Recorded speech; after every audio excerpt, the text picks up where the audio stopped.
in terms of prepping the actual piece and the text, yeah, what do you do? it depends on the show because every show has a different aesthetic.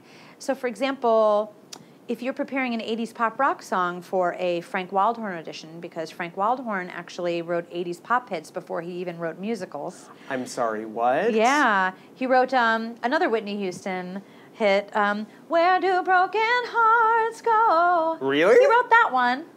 He wrote a couple know. really good pop tunes, so he loves when people bring in 80s pop rock. So when you're preparing it for him, you really just want to love singing this epic 80s pop rock song.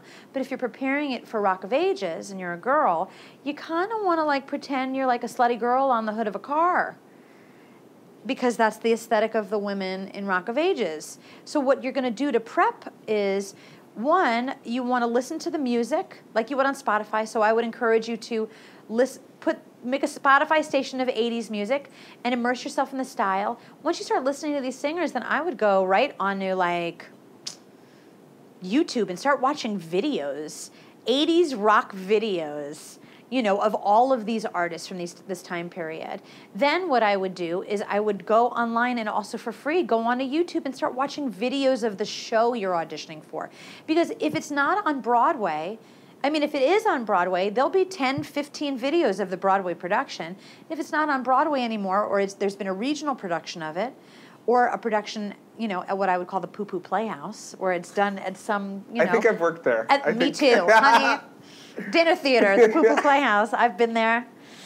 But somewhere, somebody has done it. And so what you want to do is watch a couple of videos or as many videos as you can about the aesthetic. So what you want to do is just do it in steps. What does this world sound like? What does this world look like? What does the show look like? How do I make the aesthetic of what I hear and what I see in the world of MTV or the world of VH1 or the world of videos of people performing live during this time period, how does that translate into the show that I see? Once you start getting those aesthetics, then you can take your song and not only live in the time period, but live in the time period and in the world that the show exists in. That's how I prep. That's how I ask my students to prep. And that's why I have right now about 170 students in rock musicals on Broadway, off-Broadway, on tour, regionally, on ships. They're everywhere. I've got them all over. I've got them like... They're taking over.